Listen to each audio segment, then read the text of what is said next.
ಚರ್ಚೆಯನ್ನ ಮಾಡೋಣ. ನನ್ನ ಜೊತೆಗೆ ಅತಿಥಿಗಳಿದ್ದಾರೆ. ಕಾಂಗ್ರೆಸ್ನಿಂದ ವಕ್ತಾರರಾಗಿರುವಂತಹ ಸುಧೀಂದ್ರ ಸರ್ ಇದ್ದಾರೆ. ನಮಸ್ತೆ, ಕಾರ್ಯಕ್ರಮಕ್ಕೆ ಸ್ವಾಗತ. ಬಿಜೆಪಿಯಿಂದ ಎಚ್.ಎನ್. ಚಂದ್ರಶೇಖರ್ ಅವರು ಇದ್ದಾರೆ, ವಕ್ತಾರರು. ನಮಸ್ತೆ, ಕಾರ್ಯಕ್ರಮಕ್ಕೆ ಸ್ವಾಗತ. ಜೆಡಿಎಸ್ನಿಂದ ಪ್ರಧಾನ ಕಾರ್ಯದರ್ಶಿ ಆಗಿರುವಂತಹ ದೇವರಾಜ್ ಸರ್ ಇದ್ದಾರೆ. ನಮಸ್ತೆ, ಕಾರ್ಯಕ್ರಮಕ್ಕೆ ಸ್ವಾಗತ ಸರ್. ಸುಧೀಂದ್ರ ಸರ್, ಮೊದಲನೇದಾಗಿ ಮುಖ್ಯವಾಗಿರುವಂಥದ್ದೇ ಹೋಗ್ಬಿಡ್ತೀನಿ. ಅದು ಪ್ರತಿ ಬಡ ಕುಟುಂಬದ ಮಹಿಳೆಗೆ ವಾರ್ಷಿಕ 1 ಲಕ್ಷ ರೂಪಾಯಿ ಅಂತ ಏನೋ ನೀವು ಗ್ಯಾರಂಟಿಯನ್ನ ಕೊಡ್ತಾ ಇದ್ದೀರಾ. ಯಾರಿಗೆ ಏನು ಅಂತ ಇನ್ನೂ ಕ್ಲಾರಿಟಿ ಇಲ್ಲ ನೋಡಿ. ಈಗ ನಾನು ಡೈರೆಕ್ಟ್ ವಿಷಯಕ್ಕೆ ಬರ್ತೀನಿ. ನಿಮ್ದೇನು ಮುಖ್ಯ, ಇದು ಇಷ್ಟು ದೊಡ್ಡ ರೀತಿಯಲ್ಲಿ ಆಗತ್ತಾ? ಇಷ್ಟೊಂದು ಬಜೆಟನ್ನು ಇದಕ್ಕೆ ನಿಮ್ಮ ಮೂಲ ಅದೇನೆ, ನಿಮ್ಮ ಕ್ವಶನ್ ಬೇಸಿಸ್ ಅದೇನೆ.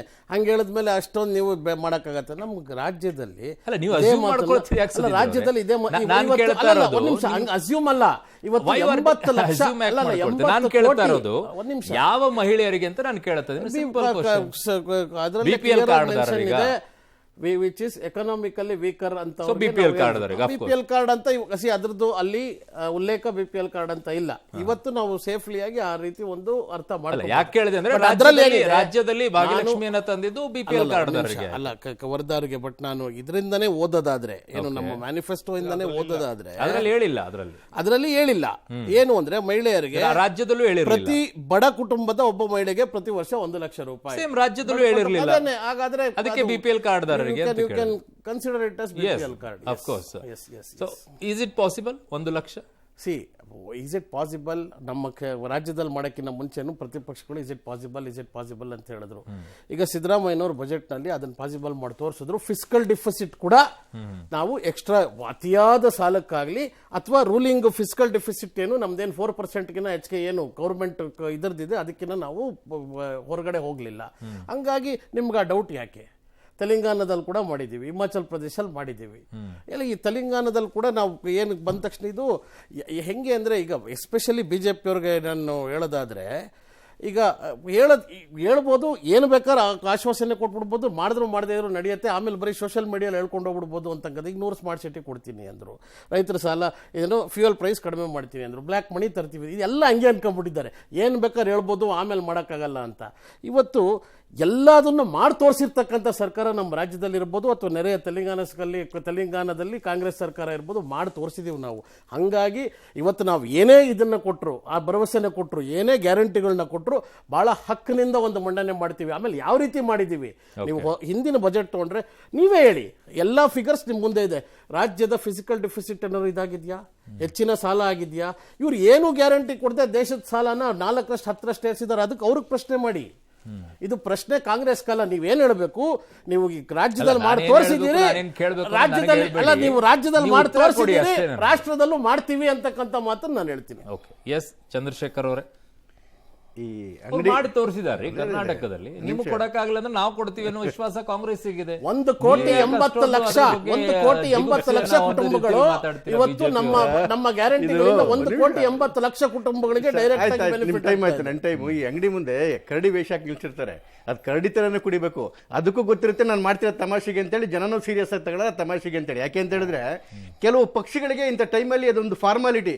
ಪಾಪ ಅವ್ರ ಮ್ಯಾನಿಫೆಸ್ಟೋ ರಿಲೀಸ್ ಮಾಡಬೇಕು, ಅವ್ರಿಗೂ ಚೆನ್ನಾಗಿ ಗೊತ್ತು ಅವ್ರ ಜನ್ಮದಲ್ಲಿ ಅಧಿಕಾರಕ್ಕೆ ಬರಲ್ಲ ಅಂತೇಳಿ, ಜನ್ಮೂ ಅದನ್ನ ಸೀರಿಯಸ್ ಆಗಿ ತಗೊಳ್ಳಲ್ಲ. ಯಾಕೆ ಅಂತ ಹೇಳಿದ್ರೆ, ಕರ್ನಾಟಕದಲ್ಲಿ ಹಿಂಗೆ ಹೇಳಿದ್ರು. ಒಂದು ನಿಮಿಷ ಬರ್ತಾ ಇದ್ದೀನಿ. 65ಕ್ಕೆ ಬಂದ್ರಿ. ಅಲ್ಲಲ್ಲ, ಕರ್ನಾಟಕದ ಇತಿಹಾಸ ಅಲ್ಲಲ್ಲ. ಈಗ ಎಲ್ಲ ಸರ್ವೆಗಳು ನೀವೇ ಸರ್ವೆಗಳು ಕೊಡ್ತಾ ಇದೀರಿ. ಆ ಕಡೆ 400 ಕೊಡ್ತಾ ಇದ್ರಿ, ಈ ಕಡೆಗೆ 40 ಕೊಡ್ತಾ ಇಲ್ಲ, 37, 38 ಇಡೀ ದೇಶದಲ್ಲಿ. ನಾವ್ ಹೇಳ್ತಿರೋದು ಎಲ್ಲ ಮೀಡಿಯಾಗಳು. ಯಾವ ರಾಜ್ಯದಲ್ಲಿ ಯಾವ ತರ ಇತ್ತು ಮೀಡಿಯಾದವ್ರಿಗೆ ಬಹಳ ಚೆನ್ನಾಗಿ 90 ಅಂತ ಬಿಜೆಪಿ ಕಾಣಿಸ್ಕೊಳ್ತಾ ಇತ್ತು. ನಿಮ್ ಟೈಮಲ್ಲಿ ಮಾತಾಡಿಲ್ಲ. ಕಾಮಿಡಿ ತರ ತಗೊಂಡ್ಬಿಟ್ಟಿದ್ದಾರೆ ಅಂತ ಹೇಳಿದ್ರೆ ಮ್ಯಾನಿಫೆಸ್ಟೋನ. ಅವ್ರಿಗೂ ಸೀರಿಯಸ್ ಚೆನ್ನಾಗಿ ಗೊತ್ತು ಸರ್, ನಾವು ಬರೋದಿಲ್ಲ ಅಂತ.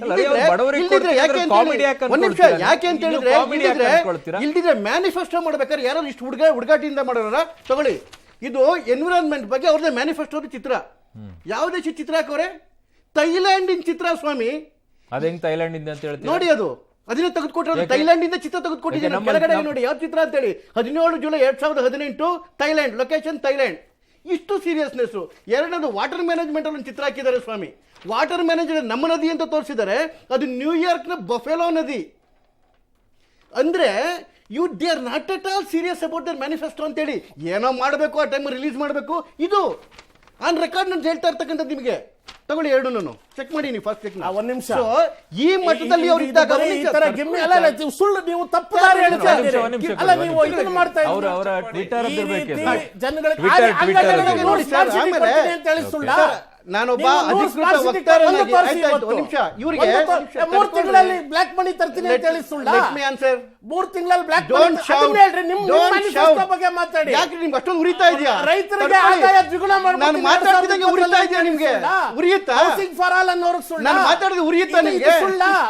ನಾನು ಮಾತಾಡಿದ್ರೆ ಉರಿಯುತ್ತಾ? ಮಾತಾಡಬೇಡಿ. ಆಯ್ತಾ? ಡಾಲರ್ ಒಂದ್ ಮೌಲ್ಯ ನಿಮಿಷ. ಸರಿ ಮಾಡ್ಬಿಡ್ತೀನಿ ಅಂತ ಹೇಳಿದ್ರೆ ಇವ್ರು ಸುಳ್ಳ? Let me answer, sir. Let me ಅಲ್ಲ, answer. ದೇಶದಲ್ಲ. Let me answer. Photos ಅಲ್ಲ, ನಮ್ ದೇಶದಂತೂ ಇಲ್ಲ, ಕೆಳಗಡೆಗಿದೆ. ಒಂದ್ ನಿಮಿಷ. ನ್ಯೂಯಾರ್ಕ್, ಅರುಣ್, ನಾನು ಇನ್ನೊಂದು detail ಥೈಲ್ಯಾಂಡ್ ಹೇಳ್ತೀನಿ, ಅಂತ ಇದೆ. ಎಲ್ಲಿಂದ ಅಂತ. Let me answer, sir. ಒಂದು ಮೊದಲನೇದು. ಎರಡನೇದು, ಇವರು ಒಂದು ಏನೋ ಇಷ್ಟು ಏನೋ ಬಡತನದಲ್ಲಿ ಇರ್ತಕ್ಕಂಥ ಎಲ್ಲಾ ಮಹಿಳೆಯರಿಗೆ ನಾವು ಕೊಡ್ತೀವಿ ಅಂತ ಹೇಳಿದ್ರಲ್ಲ, ಅಟ್ಲೀಸ್ಟ್ ಒಂದು ಸಣ್ಣ ಕ್ಯಾಲ್ಕುಲೇಷನ್ ಅದಿತ್ತು ಎಕನಾಮಿದು. ಏಕೆ? ಎಷ್ಟು ಲಕ್ಷ ನಮ್ಮಲ್ಲಿ, ಎಷ್ಟು ಕೋಟಿ ನಮ್ಮಲ್ಲಿ ಬಡ ಮಹಿಳೆಯರಿದೆ ಅಂತ ಕ್ಯಾಲ್ಕುಲೇಷನ್ ಇದೆಯಾ? ಅಟ್ಲೀಸ್ಟ್ BPL ಕಾರ್ಡ್ ಒಂದ್ ನಿಮಿಷ. BPL ಕಾರ್ಡ್ ಇಲ್ದೇ ನೀವು ಅಕ್ಕಿ ಕೊಟ್ರಾ? ಬರೀ BPL ಕಾರ್ಡ್ ಅಂದ್ರೆ 23 ಕೋಟಿ ಬರುತ್ತೆ ನಮ್ಮಲ್ಲಿ. ಜೊತೆಗೆ ಅಂತ್ಯೋದಯ ತಗೊಂಡು ತಿರ್ಗಾ ಅದಕ್ಕೆ 14 ಕೋಟಿ ಸೇರ್ಕೊಳ್ಳುತ್ತೆ. ಆಲ್ಮೋಸ್ಟ್ ನೀವು ಲೆಕ್ಕ ಹಾಕೊಂಡು ಕೂತ್ಕೊಂಡ್ರೆ ಬಡತನ ಮತ್ತೆ ಕಡು ಬಡತನ ಇವನೇ ನಿಮ್ಗೆ 40 ಕೋಟಿ ಕ್ರಾಸ್ ಆಗೋಗ್ಬಿಡುತ್ತೆ ಸರ್. ಒಂದ್ ನಿಮಿಷ ಕೇಳ್ಕೊಳ್ಳಿ, ಇದನ್ನ ಮಾಡ್ಬೇಕಾರೆ ಅಟ್ಲೀಸ್ಟ್ ವಕ್ತಾರರಿಗೆ ಕೇಳಿ, ಈ ವರ್ಷದ ಇಡೀ ಭಾರತದ ಬಜೆಟ್ ಎಷ್ಟು? 47,66 ಲಕ್ಷ ಕೋಟಿ, 47.66.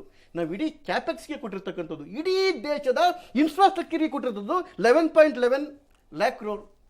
ಅದನ್ನೂ ಮೀರ್ಕೊಂಡು ನೀವು ಬರೀ ಫ್ರೀಬಿಗಳಿಗೆ ಕೊಡ್ಲಿಕ್ಕಾಗತ್ತಾ?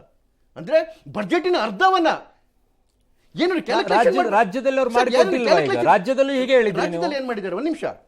ಇದೇ ವಿಜಯವಾಣಿನೇ ಒಂದು ರಿಪೋರ್ಟ್ ಕೊಡ್ತು. ಇವ್ರು ಯಾಕೆ ಮ್ಯಾನಿಫೆಸ್ಟೋ ಒಳಗಡೆ ಎಷ್ಟು ಹಾಸ್ಯಾಸ್ಪದವಾಗಿ ಮಾಡ್ತಾರೆ ಅಂತ ಹೇಳಿದ್ರೆ, 2019 ಮ್ಯಾನಿಫೆಸ್ಟೋದಲ್ಲಿ, ಇದೇ ಕಾಂಗ್ರೆಸ್ನ ಲೋಕಸಭಾ ಮ್ಯಾನಿಫೆಸ್ಟೋದಲ್ಲಿ ರಾಹುಲ್ ಗಾಂಧಿ ಅವರು ಹೇಳಿದ್ರು, ಒಂದು ವರ್ಷಕ್ಕೆ ಒಂದು ಮಹಿಳೆಗೆ 72,000 ಕೊಡ್ತೀವಿ ಅಂತ ಹೇಳಿದ್ರು, ಪರ್ ಮಂತ್ 6,000 ಅಂತೇಳಿ. 72,000 ಕೊಡ್ತೀನಿ ಅಂತ ಹೇಳಿದ್ರಲ್ಲ. ಇವ್ರದೇ ರಾಜ್ಯ ಸರ್ಕಾರ ಆಯ್ತಲ್ಲ ರಾಜಸ್ಥಾನದಲ್ಲಿ, ಇವ್ರದೇ ರಾಜ್ಯ ಸರ್ಕಾರ ಆಯ್ತಲ್ವಾ ಛತ್ತೀಸ್ಗಢಲ್ಲಿ, ಯಾಕೆ ಸ್ವಾಮಿ ಕೊಡ್ಲಿಲ್ಲ? 2013ರಲ್ಲಿ ಇದೇ ವಿಜಯವಾಣಿ ರಿಪೋರ್ಟ್ ಒಂದು ಕೊಡ್ತು. 2013ರಲ್ಲಿ ಇವ್ರು 173 ಘೋಷಣೆಗಳನ್ನ ಮಾಡಿದ್ರು, ಬರೀ 38% ಈಡೇರಿಸಿರೋದು. ಇವತ್ತು ನೋಡಿ ಒಟ್ಟು ಎಷ್ಟು ಕೊಟ್ಟಿರೋದು ಇವರು?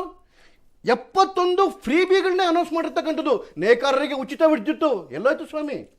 ಇದಾದ ಮೇಲೆ ಯಾರು ಆಶಾ ಕಾರ್ಯಕರ್ತರಿಗೆ ಅವ್ರನ್ನ ಪರ್ಮನೆಂಟ್ ಮಾಡ್ತಕ್ಕಂಥದ್ದು, ಜಾಸ್ತಿ ಮಾಡ್ತಕ್ಕಂಥದ್ದು ಎಲ್ಲೋಯ್ತು ಸ್ವಾಮಿ? ಅಂಗನವಾಡಿ ಕಾರ್ಯಕರ್ತರಿಗೆ ಅವ್ರಿಗೆ ಪರ್ಮನೆಂಟ್ ಮಾಡ್ತಕ್ಕಂಥದ್ದು ಎಲ್ಲೋಯ್ತು ಸ್ವಾಮಿ? ಸಣ್ಣ ಕೈಗಾರಿಕೆಗಳನ್ನ ಗಟ್ಟಿಗೊಳಿಸ್ತೀವಿ ಅಂತ ಹೇಳಿದ್ರೆ 70% ಜಾಸ್ತಿ ಆಗಿದೆ ಎಲೆಕ್ಟ್ರಿಸಿಟಿ. ಇವತ್ತು ಇದನ್ನೇ ನೋಡ್ಕೊಂಬನ್ನಿ. ನಿರುದ್ಯೋಗಿಗಳಿಗೆ ಇದನ್ನ ಕೇಳ್ಕೊಂಬಂದು, ನಿರುದ್ಯೋಗಿಗಳಿಗೆ 5 ಲಕ್ಷ ನಿರುದ್ಯೋಗಿಗಳು ಆಚೆ ಕಡೆಗೆ ಬರ್ತಾರೆ, 80,000 ಅಪ್ಲಿಕೇಶನ್ ಹಾಕ್ತಾರೆ, 1,000 ಜನ ಕೊಟ್ಟಿಲ್ಲ. ಇವರು ಬೋಗಸ್ ಮಾಡೋದಕ್ಕೇನೆ ಉತ್ತರ ಕೊಡ್ತಾರೆ ಕಾಂಗ್ರೆಸ್ನವರು. ದೇವರಾಜ್ ಸರ್, ನಾನು ಕೇಳೋದು, ರಾಜ್ಯದಲ್ಲೇನೆ ಆಲ್ಮೋಸ್ಟ್ ಅಲ್ಲಿ ಕೊಡ್ತಾ ಇರುವಂತ ಗ್ಯಾರಂಟಿಗಳ ಲೆಕ್ಕದಲ್ಲಿ 5,000 to 6,000 ಒಂದು ಮನೆಗೆ ಹೋಗುತ್ತೆ.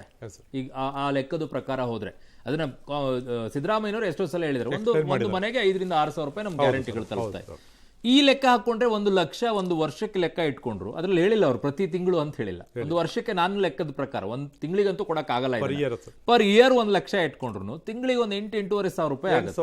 8,000 ರೂಪಾಯಿ ಆಗುತ್ತೆ. ರಾಜ್ಯದಲ್ಲಿ 5,000 ರೂಪಾಯಿ ಕೊಡೋದಾದ್ರೆ ದೇಶದಲ್ಲಿ ಒಂದು ಬಡ ಕುಟುಂಬಕ್ಕೆ 8,000 to 8,500 ಕಷ್ಟ ಆಗ್ಲಿಕ್ಕಿಲ್ಲ ಅನ್ಕೊಳ್ಬೋದಲ್ವಾ? ಇಲ್ಲ ಸರ್, ನಾನು ನಿಮ್ಗೆ ಅದನ್ನ ಬಿಡಿಸಿ ಹೇಳ್ತೀನಿ. ಇವಾಗ ಈಗಾಗಲೇ ಇವರು ಶ್ರೀಯುತ ನನಗೆ ಬಿಜೆಪಿ ಮಿತ್ರರು ಹೇಳ್ತಾ ಇದ್ರು, ಇವಾಗ 40 ಕೋಟಿ ಜನಸಂಖ್ಯೆಗೆ ನಾವು ಕೊಡಬೇಕಾಗತ್ತೆ ಅಂತಕ್ಕಂಥದ್ದು ಒಂದ್ ಕಡೆ ಚಿತ್ರ. ಈಗಾಗಲೇ ನಮ್ಗೆ ಇರ್ತಕ್ಕಂಥದ್ದು 47 ನಮ್ಮ ಬಜೆಟ್ ಇರ್ತಕ್ಕಂಥದ್ದೇ ಒಂದು. ಸರ್, ಯಾವುದೇ ರಾಜಕೀಯ ಪಕ್ಷ ಆಗಿರಲಿ, ನಾನು ಅಧಿಕಾರಕ್ಕೆ ಬರಬೇಕು ಅಂತ ಆಸೆ ಪಡ್ತಕ್ಕಂಥದ್ದು, ರಾಜ್ಯ ಆಳಬೇಕು ಅಥವಾ ರಾಷ್ಟ್ರ ಆಳಬೇಕು ಅಂತ ಆಸೆ ಪಟ್ಟರೆ ತಪ್ಪಲ್ಲ.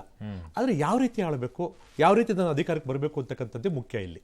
ಈಗ ನಮ್ಮ ರಾಜ್ಯದೇ ಒಂದು ಚಿತ್ರಣವನ್ನು ನಾವು ತಗೋಣ ಸರ್. ಈಗ ನಮ್ಮ ರಾಜ್ಯದಲ್ಲಿ ಇರ್ತಕ್ಕಂಥದ್ದು ಎಷ್ಟು, ಇವಾಗ ಸರ್ಕಾರ ಬಂದು ಇವತ್ತು ದಿವಸ 11 ತಿಂಗಳಾಗಿದೆ ಸರ್, ಅಥವಾ ವರ್ಷಕ್ಕೆ ಬಂದ್ಬಿಡ್ತೀವಿ. ಇವಾಗ ನೆಕ್ಸ್ಟ್ ಮಂತ್ ಆಯ್ತು ಅಂದ್ರೆ 1 ವರ್ಷ ಆಗೋಗ್ಬಿಡುತ್ತೆ. ಈಗ ನಮಗೆ 1 ವರ್ಷದಲ್ಲಿ ಸರ್ಕಾರ ಮಾಡಿರ್ತಕ್ಕಂಥ ಸಾಲ ಎಷ್ಟು?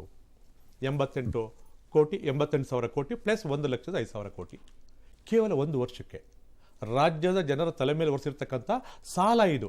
ಈಗ ನಾವು ಗ್ಯಾರಂಟಿಗಳಿಗೋಸ್ಕರ ಖರ್ಚು ಮಾಡ್ತಿರ್ತಕ್ಕಂಥದ್ದು 50,000 ಕೋಟಿ, 56,000 ಕೋಟಿ. ಅಂದ್ರೆ ನೀವು ಸಾಲ ತಗೊಂಬಂದು ಗ್ಯಾರಂಟಿ ದುಡ್ಡು ಕೊಡ್ತಿದ್ರೆ, ಆದಾಯವನ್ನು ಉತ್ಪತ್ತಿ ಮಾಡಿ ಗ್ಯಾರಂಟಿ ಕೊಡ್ತಾ ಇಲ್ಲ ನೀವು. ಕಾಂಗ್ರೆಸ್ ಪಕ್ಷದ ಹೊಣೆಗಾರಿಕೆ ಇದು, ನಮ್ದಲ್ಲ. ರಾಜ್ಯದ ಬೊಕ್ಕಸದ ಹೊಣೆಗಾರಿಕೆ ಅಲ್ಲ. ಹೊಣೆಗಾರಿಕೆ ಯಾರ್ದು? ಕಾಂಗ್ರೆಸ್ ಪಕ್ಷದ ಹೊಣೆಗಾರಿಕೆ. ಗ್ಯಾರಂಟಿನ ನೀವು ಕೊಡ್ಬೇಕಾದ್ರೆ ಆದಾಯದ ಮೂಲವನ್ನು ಕಂಡುಕೋಬೇಕಾಗಿತ್ತು, ಕಂಡುಕೊಂಡ್ರ?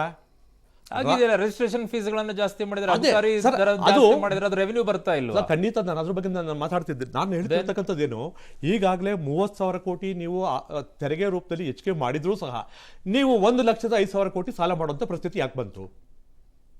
ಇದು ಪ್ರಶ್ನೆ, ಗಂಭೀರವಾಗಿರ್ತಕ್ಕಂಥ ಪ್ರಶ್ನೆ. ಈಗ 1 ವರ್ಷ ಆಯ್ತಾ ಬಂತಲ್ಲ ನೀವು ಅಧಿಕಾರಕ್ಕೆ ಬಂದು, ನಮ್ಮ ರಾಜ್ಯದಲ್ಲಿ ಗ್ಯಾರಂಟಿ ಬಿಟ್ಟು ಬೇರೆ ಯಾವುದೂ ಇಲ್ವಾ? ಅಭಿವೃದ್ಧಿ ಕಾರ್ಯ ಯಾವುದೂ ಇಲ್ವಾ? ಹಾಗಾದ್ರೆ ಒಂದೇ ಒಂದು ಮೋರಿ ಕಲ್ಲಿಗೆ, ಒಂದು ರಸ್ತೆಗೆ ನೀವು ಪೂಜೆ ಮಾಡಿರೋ ತೋರಿಸಿ ನನಗೆ, ಒಂದೇ ಒಂದು ಮೋರಿ ಕಲ್ಲಿಗೆ. ಅಥವಾ ನೀವು ಗ್ಯಾರಂಟಿನೇ 5 ವರ್ಷ ಮಾಡಬೇಕು ಅಂತಿದ್ದೀರಾ? ಸಾರಿ, ಓಕೆ, ಗ್ಯಾರಂಟಿಗಳಲ್ಲೇ 5 ವರ್ಷ ಕಾಲ ಕಳೆದ್ರೆ ನಮ್ಮ ರಾಜ್ಯದ ಗತಿ ಏನಾಗಬೇಕಾಗತ್ತೆ? ಅಭಿವೃದ್ಧಿ ಏನ್ ಓಕೆ, ಮಾಡ್ತೀವಿ? ನೀವು ಅಷ್ಟೆಲ್ಲ ಹೇಳ್ತಾ ಇದ್ರಿ, ಇವನ್ನೆಲ್ಲ ಇಷ್ಟೆಲ್ಲ ಹೇಳ್ಕೊಂಡು ಚುನಾವಣೆಗೆ ನಿಂತ್ಕೊಳ್ಬೇಕು, ಅಧಿಕಾರಕ್ಕೆ ಬರೋ ವಿಚಾರದಲ್ಲಿ ನೀವು ಮಾತನಾಡ್ತಾ ಇದ್ರಿ. ಖಂಡಿತ ಸರ್. ಹಾಗಾಗಿ ಮೋದಿ ಸರ್ಕಾರ ಅಧಿಕಾರಕ್ಕೆ ಬರ್ಬೇಕಾದ್ರೆ ಏನ್ ಹೇಳಿದ್ರು? 2 ಕೋಟಿ ಉದ್ಯೋಗ ಕೊಡ್ತೀವಿ ಅಂತ ಹೇಳಿದ್ರು, ಖಂಡಿತ. ಕಪ್ಪು ಹಣವನ್ನ ವಾಪಸ್ ತರ್ತೀನಿ ಅಂತ ಹೇಳಿದ್ರು. ತಂದ್ರ ಅಲ್ಲ, ಅದಕ್ಕೆ ಅವರು 2 ಕೋಟಿ ಉದ್ಯೋಗ ಸರ್, ಕೊಟ್ರ? ಅದನ್ನ ನಾನು ನೇರವಾಗಿರುವಂತ ಪ್ರಶ್ನೆಗಳು ಸರ್, ಬರುತ್ತೆ. ಅದಕ್ಕೆ ಉತ್ತರದಾಯಿತ್ವವನ್ನ ಅದು ಪಕ್ಷ ಅಧಿಕಾರಕ್ಕೆ ಹೊಂದಿದೆ. ಬರಬೇಕಾದ್ರೆ ಖಂಡಿತ, ಹೇಳಿದ್ದಲ್ವಾ? ನಾನು ಒಪ್ತೀನಿ ಅದನ್ನ. ಅದಕ್ಕೆ ಉತ್ತರದಾಯಿತ್ವ ಬಿಜೆಪಿ ಮಿತ್ರರು ಕೊಡ್ಬೇಕಾಗತ್ತೆ, ಕೊಡ್ತಾರೆ ಅದನ್ನ. ನಾನು ಇವಾಗ ಸರ್, ಈಗ ನಮ್ಗೆ ಚುನಾವಣೆ ಈಗ ದೇಶದಲ್ಲಿ ರಾಜ್ಯದಲ್ಲಿ ಬಂದ್ಬಿಡ್ತು. ಈಗ ರಾಜ್ಯವನ್ನ ಕಂಪೇರ್ ಮಾಡಿ ನಾವು ಮಾತಾಡ್ತಿದ್ವಿ. ಈಗ ಉದಾಹರಣೆಗೆ ಒಂದು ವಿಷಯವನ್ನು ನಾನು ನಿಮ್ಗೆ ಹೇಳ್ತೀನಿ ಸರ್. ಈಗ ಎಷ್ಟು ಅಧಿಕಾರಕ್ಕೆ ನಾನು ಬರಬೇಕು, ಅಧಿಕಾರವನ್ನು ಹಿಡಿಲೇಬೇಕು, ಒಂದೇ ಒಂದು ಉದ್ದೇಶ ಇಟ್ಕೊಂಡು ಮಾಡಿದಂಥ ಈಗ 5 ಗ್ಯಾರಂಟಿಗಳು ಕರ್ನಾಟಕ ರಾಜ್ಯದಲ್ಲಿ. ಉದಾಹರಣೆಗೆ ಒಂದು ವಿಷಯವನ್ನು ಹೇಳ್ತೀನಿ. ಶಕ್ತಿ ಯೋಜನೆಯನ್ನು ತಗೋಣ.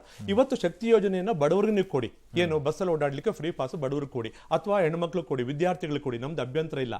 ಆದ್ರೆ ನೀವು ಇನ್ಕಮ್ ಟ್ಯಾಕ್ಸ್ ಕಟ್ಟೋ ನನಗೆ, ನನ್ನ ಮನೆಯವರೆಗೆ ನೀವು ಯಾಕೆ ಕೊಡ್ತೀರಿ? ರಾಜ್ಯದ ಸಾಮಾನ್ಯ ಜನರ ತೆರಿಗೆ ಹಣವನ್ನ ನನ್ನ ಇನ್ಕಮ್ ಟ್ಯಾಕ್ಸ್ ಪೇಯರ್ಸ್ ನೀವು ಯಾಕೆ ಕೊಡ್ತೀರಿ? ಆರ್ಥಿಕವಾಗಿ ಬಲಾಢ್ಯರಾಗಿರ್ತಕ್ಕಂಥವ್ರಿಗೆ ನೀವು ಯಾಕೆ ಶಕ್ತಿ ಯೋಜನೆಯನ್ನು ವಿಸ್ತಾರ ಮಾಡ್ತೀರಿ? ಎಲೆಕ್ಟ್ರಿಸಿಟಿ ಫ್ರೀ ಅಂತಕ್ಕಂಥದ್ದನ್ನ ಬಡವರಿಗೆ ಕೊಡ್ರಿ, ಒಪ್ಕೊಂತೀವಿ. ಆದರೆ ನೀವೆಲ್ಲರಿಗೂ ವಿಸ್ತಾರ ಮಾಡ್ತೀವಿ, 100 ಯೂನಿಟ್ ಫ್ರೀ ಅಂತ ಹೇಳ್ತಿರಲ್ಲ, ಎಷ್ಟು ಮಟ್ಟಿಗೆ ಸರಿ? 2ನೇದಾಯ್ತು ಸರ್. 3ನೇದು ಬರೋಣ. ಎಷ್ಟು ಮಟ್ಟಿಗೆ ಇವರು ಜನಗಳನ್ನ ಇದನ್ನು ಗ್ರಾಮೀಣ ಭಾಷೆಯಲ್ಲಿ ಹೇಳಬೇಕು ಅಂದ್ರೆ ಯಾಮಾರಿಸೋದು ಅಂತ ಕರಿತೀವಿ. ಜನಗಳ ಯಾಮಾರಿಸೋದು, ಮೂರ್ಖರನ್ನಾಗಿ ಮಾಡುವಂಥದ್ದು. ಎಲ್ಲಿ ಯಾಮಾರಿಸಿಲ್ವಲ್ಲ ಈಗ ರಾಜ್ಯದಲ್ಲಿ? ಸರ್, ಈಗಲೇ ಹೇಳೋದಲ್ಲ ಸರ್. ಈಗ ನೀವು ಶಕ್ತಿ ಯೋಜನೆ ಕೊಡ್ತಕ್ಕಂಥ ದುಡ್ಡು ನಿಮ್ಮ ದುಡ್ಡಲ್ಲ, ನಿಮ್ಮ ಪಕ್ಷದ ಖಜಾನೆ ದುಡ್ಡಲ್ಲ, ಅದು ನಮ್ಮ ರಾಜ್ಯದ ಸಾಮಾನ್ಯ ಜನರ ತೆರಿಗೆ ಹಣ. ಅದು ತೆರಿಗೆ ಹಣನ ಬೇಕಾ ಬಿಟ್ಟು ಕೊಡೋದು ಅಂತಾರ?